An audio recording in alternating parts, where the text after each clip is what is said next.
With Mr. Rajesh Dhuddu. Yesterday I have attended your panel session. It was wonderful the way how you are moderating the session.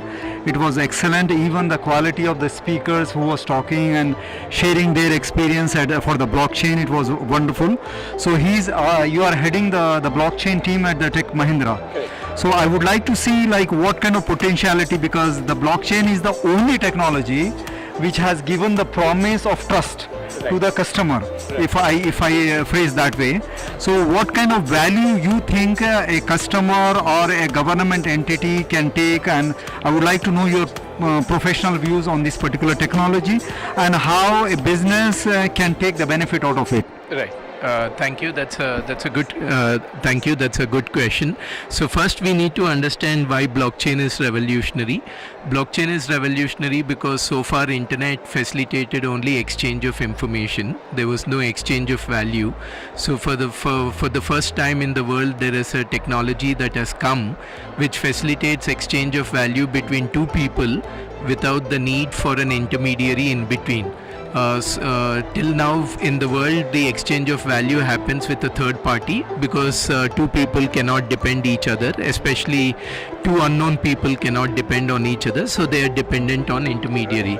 So blockchain has taken the transformation in terms of digitizing the trust in the software, and since the trust is built in the software, the exchange of value between two unknown people becomes easy even if there is no intermediary. Now this particular technology is transformative for organizations in different parts of the world because this is a technology that is meant to drive digital transformation. And as you know, more and more businesses are going digital. It is no more about only offline process, it is also about online process, and this technology is very well suited for those online processes, number one. And number two, especially when the tech grows, we are already seeing an intersection of things like artificial intelligence, machine language, robotic process automation, deep learning. All these things, when they come together, they need an appropriate governance structure. And today that particular governance structure is being provided by blockchain, which people call as the distributed ledger technology also. Now why governments are very upbeat about this technology is, if you see most of the governments, they're talking about development based politics, right? We have governments where they said that they brought IT into their government processes.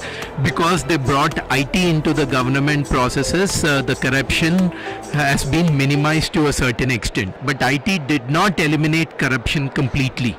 Right?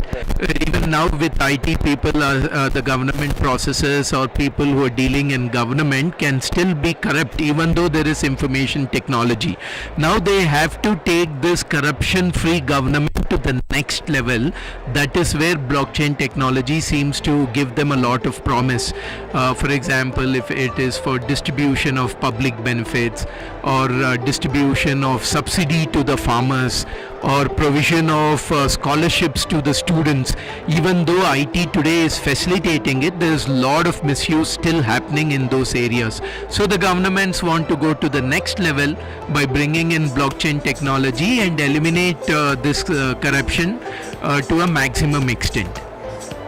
That was full of experience basically. So I would like to take 2 points of what you have mentioned. One, I will take it as a key point for the business side, which is the digital transformation. And the other point which you have been focusing on the government side, like the kind of services government is providing to the citizens and so on. So these are considering the point of the government side, you know that all over the world choosing the government is like in the democracy, like it is a right of every citizen to choose the government.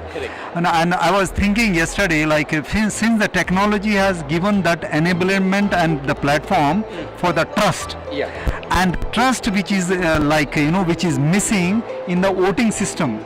Because there is a lot of lobbies and there are scams and booth capturings. It used to happen. Now with the EVM, they are saying no, it can be tampered and so on. So do you think that as a blockchain, as a technology, how that can help citizens of the government. Question. Get one of the application that Ethereum Foundation has written in initially is about voting systems. So they have a machine called Ethereum Virtual Machine, and using the Ethereum Virtual Machine, you can run either the voting system or you can create cryptocurrencies. Most of the startups have looked at Ethereum purely from a cryptocurrency perspective. So all the startups that you're seeing here, they all want to raise their own coin, which is called as a native coin. Give that coin in exchange of Bitcoin or Ethereum. So they have taken this particular protocol to a large extent because it helps them in funding what we technically call as the ERC compliant token. But the other application that Ethereum Foundation has brought to the table is about the voting systems only. So the progressive governments like government of Estonia, which has implemented blockchain to a large extent, they are considering conducting their next elections using blockchain as a immutable technology. Technically, every government has an opportunity to implement it, but the limitation factor is not the technology. Limitation factor is not the number of voters. The limitation factor is the intent of the government to adopt that particular technology. That was very good answer basically, and to tell you the truth, I was one of the lucky person who I have interviewed one of the lady. She was from Estonia, which is the smallest country, and she was saying to me that was around 3.5 years before in Dubai, and she said like ease of business it was 20 minutes, right? Like you don't even need to be in the country itself. So the whole process it happens, like all of their department, justice department, everything was online, and there is an approval process is in place. So that was wonderful basically, and as I said, like the intention has to be there. The technology has given that enablement. Earlier, what used to happen, the strategy was there, but there was no, they used to say that technology is just a platform, but the trust cannot be, but that is the only technology where you don't trust, but still the technology will make you that you have to trust that technology.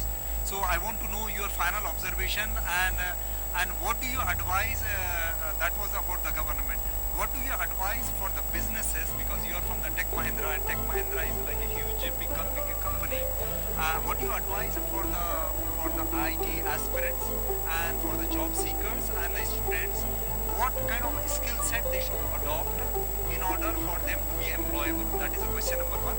The question number two, for the businesses, what kind of approach they should, maybe in terms of the budgeting, like what is the amount of budget they should allocate in order to go for the blockchain, since you are heading the blockchain section? So in terms of, if you see the blockchain application, there are 3 layers to blockchain application.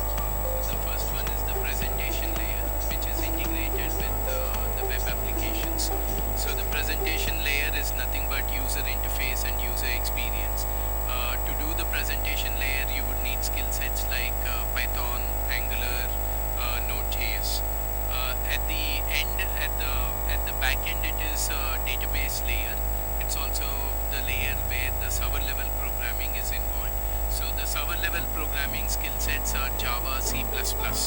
Then between between the backend layer, which interacts with the database, and the presentation layer, which is the interface with the users, there's a communication layer in between, which is the middle tier.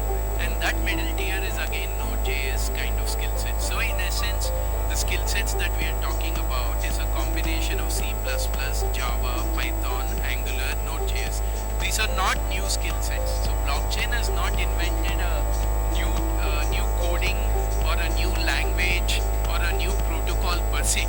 Yeah, the protocol like Ethereum, Bitcoin, and all of that are coming together because they're putting all these technologies together in a newer light. And the way they have put this together, and then they have written some new languages like Solidity and all that stuff. But if you ask a lot of software engineers, Solidity is very close to JavaScript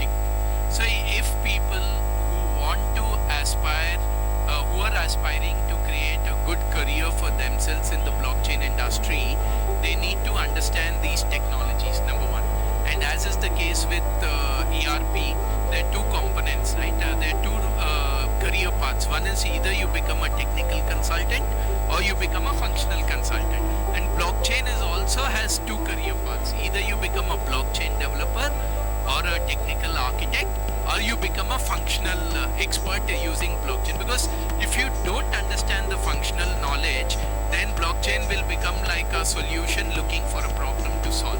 So for the solutions to be effective, you have to have deep domain expertise and a deep knowledge. In my experience, if you get a good software person and if you give them an opportunity to work on pilots, within 2 to 3 months they become a very good blockchain developers. But functional knowledge will take a lot of time to acquire. Yeah, that comes via experience. And for companies who want to start a blockchain, it all depends in terms of budget, depends on how many resources they want to come on board. Since it's an open source, what they want to achieve. Exactly.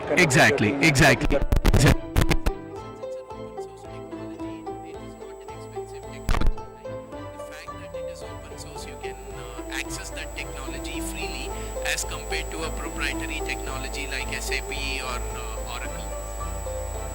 So it is my pleasure talking to you, Mr. Rajesh.